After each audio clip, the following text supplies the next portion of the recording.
Bonjour à tous et bienvenue dans Contact. Cette fois encore, nous avons décidé de vous laisser choisir le thème de l'émission. Et au programme du jour, nous avons le couloir de secours et la tirette.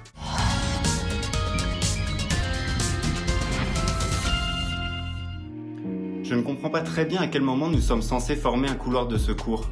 Dès qu'on entend les sirènes ? Bonjour Olivier. Bonjour Fanny. Que peut-on dire à ce téléspectateur?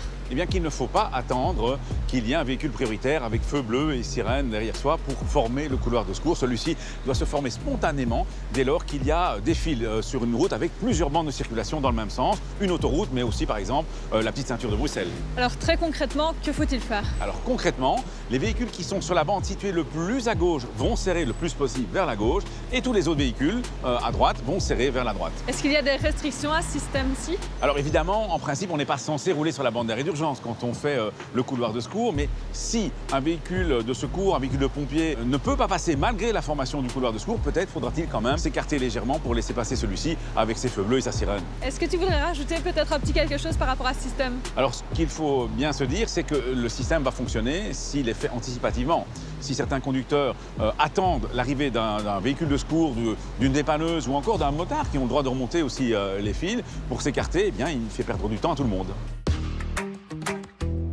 Olivier, un autre téléspectateur nous a demandé à quoi servait le couloir de secours alors que nos autoroutes sont munies de bornes d'arrêt d'urgence.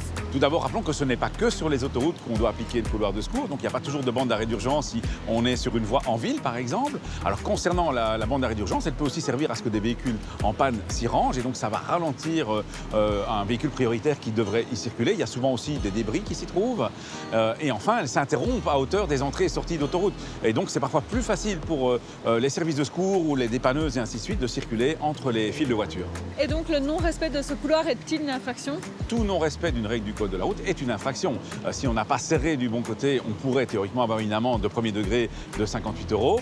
Et par contre, si on n'a pas cédé le passage à un véhicule en mission prioritaire, eh bien là c'est une amende du 3e degré et il faut multiplier par 3 l'amende du 1er degré.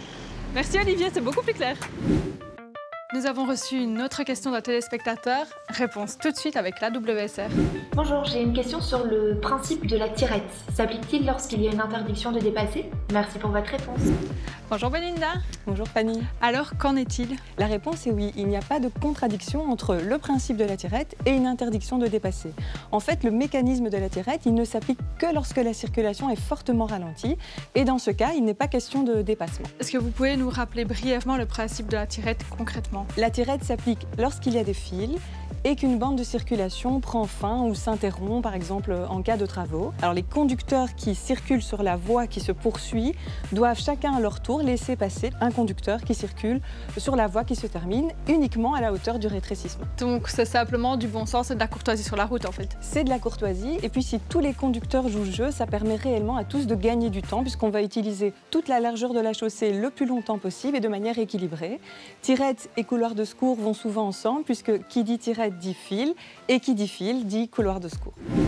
Voilà Contact, c'est déjà terminé pour aujourd'hui, mais si vous avez encore des questions, n'hésitez pas à nous les poser en scannant le QR code qui s'affiche juste au bas de votre écran. Quant à moi, je vous dis à la semaine prochaine et d'ici là, soyez prudents.